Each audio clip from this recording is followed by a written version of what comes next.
Jana Kay, and welcome to Flourish, Faith, and Fiber.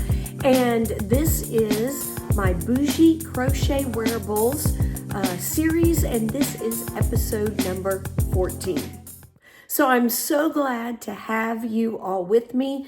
You can probably hear that my voice is still a little bit under the weather, although it has improved immensely. I have taken 2 weeks off of putting out an episode in this series and in my just regular weekly podcast because of getting laryngitis. I feel great. It's just allergies and they always affect my throat.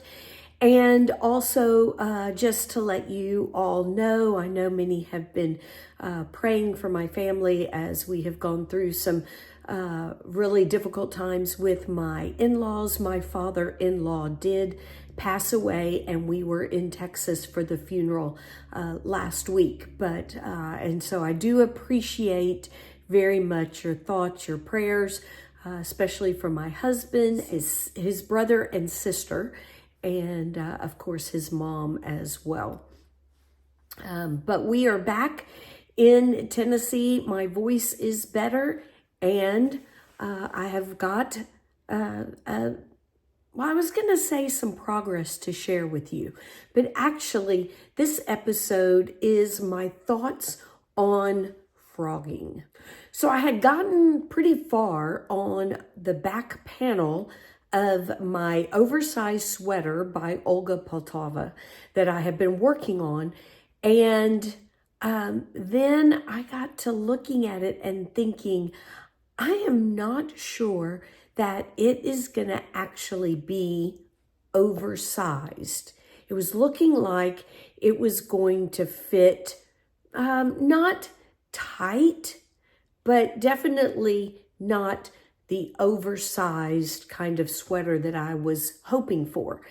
And I pulled out my measuring tape, measured 2/3 of it, because you do, for the back panel, you start at the shoulder, you do shoulder, then you drop down about 3 rows and do what fits behind the neck, and then you do the other shoulder. And it was going to, worked out doing, for the size I was doing, 14 rows for the neck, 14 rows for the other shoulder. And so I took out my measuring tape, measured the 2/3 I had gotten done, figured out with the math that it was actually just going to fit.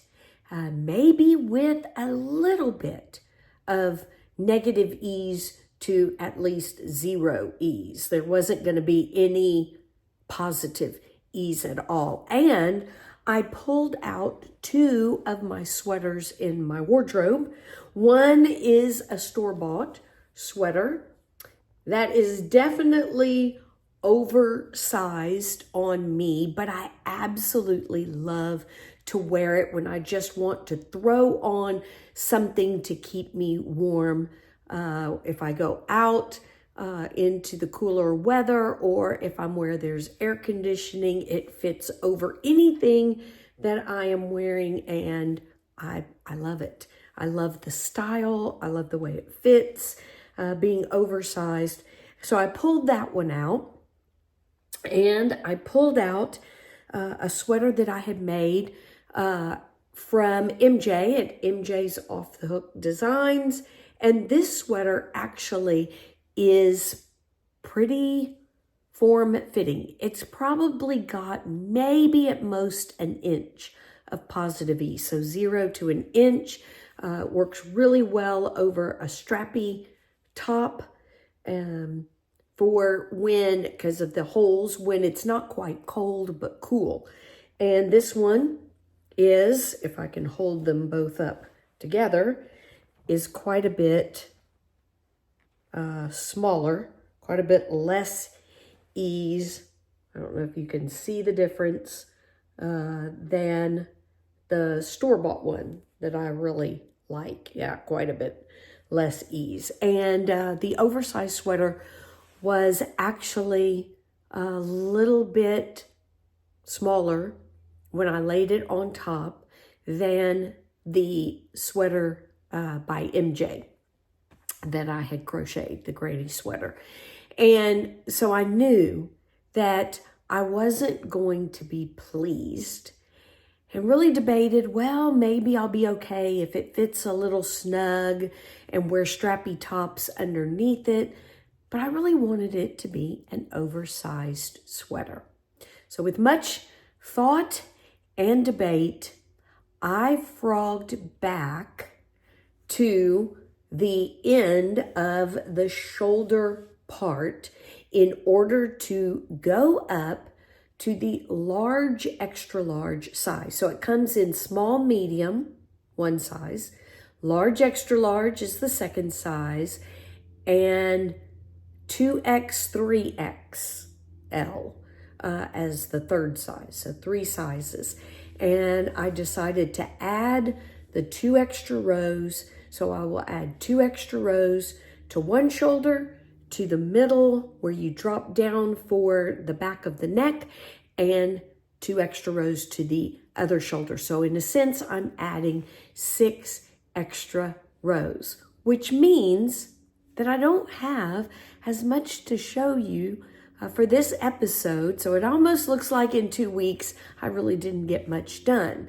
But I will show you what it is looking like so far. So after, and I have to be really careful with the yarn because the way I frogged back, I created a little ball of yarn. One end goes to the sweater. This end goes actually to the sweater, and this end goes to the other 2 balls. Since I am holding them double, goes to the 2 balls that I'm using, which are these 2 balls right here. So a gray fingering weight and a really pretty blue. It is a 75% Surrey alpaca, 25% silk that I'm holding together. That's a little bit thinner than the fingering weight. So that also could be part of the problem, is that the alpaca silk yarn is just not quite as thick as a fingering weight. The pattern calls for 2 fingering weight yarns held together. I am using the same size hook, though, that is called for in the pattern. So this is what, with frogging back and doing a little more work, this is as far as I have gotten. So you can see I did the shoulder panel, I added 2 more rows, and I am on my 5th row of the part that goes behind. So it'll be 5 out of 16 that goes across the back of the shoulder.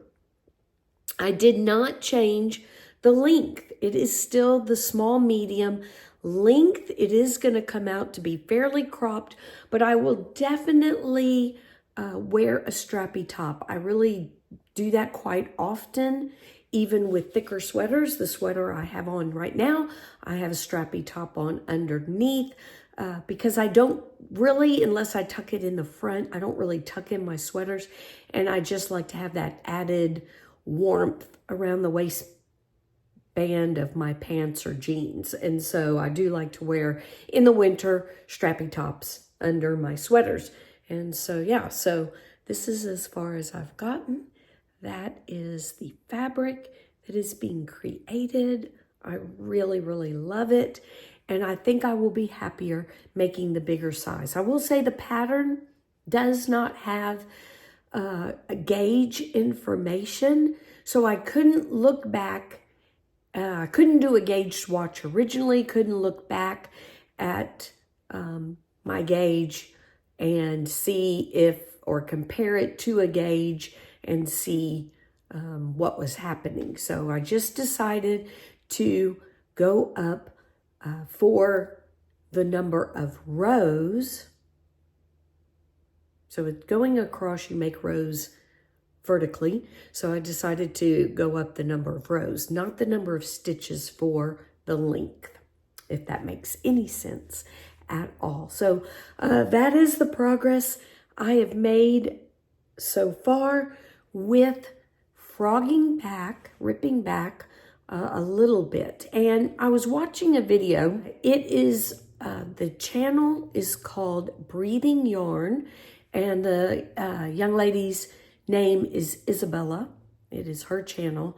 And she was talking about 10 tips for beginning knitters. And she was talking about not being afraid to rip your projects back so that you get the fit you want.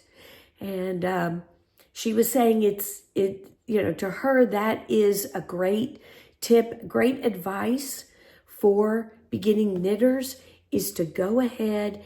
If it's not looking the way you want it to look, it's not fitting, whether that's just a sleeve or an entire project or part of a project, to rip back and get the fit that you want so that you will enjoy wearing it when it is completed.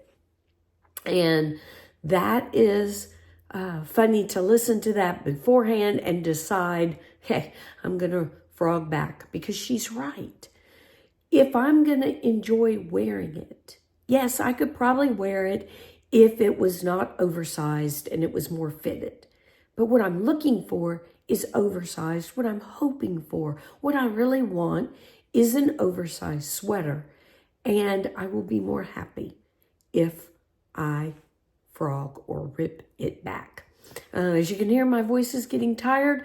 So I just want to add one more thing that she said. It was a little bit of advice, because she said we work so hard, and we get to a point that when we know ripping back is the right thing, it's really hard mentally and emotionally to do that. And so her suggestion was that go ahead, rip it back, but put it aside for a week, 2 weeks, a month, however long it takes for those raw emotions that you are feeling about having to rip back subside, quiet down, and then you're ready to pick it up and begin again. For me in this sweater, maybe it was the push to get a video out, or I do feel excited about wanting to wear it when winter comes around, and that kind of gave me the push to go ahead and rip back and start crocheting on it again. But there was a little bit, like my raw voice, a little bit of raw emotion to picking it up and working on it again. But I did, and I will continue working on it more this week. So I'm going to end there. Hope it's an encouragement that if you've got a project and it's just not working up the way you want, go ahead, rip it back. I think you'll be happier. You'll find more joy in the final project if you get it to be exactly what you are wanting it to be. That's the one thing about projects, about crafting. It should bring us joy. We should enjoy doing it. And so put it aside until you are ready and excited about picking it up again. So all that to say, I'm going to keep working on it, and I'll see you back for the next episode of Boujee Crochet Wearables. In the meantime, I will have a podcast, the regular Flourish Creatively podcast, coming out this week, and my Thanksgiving Thursday episode as well. Y'all have a great day. Bye-bye, y'all.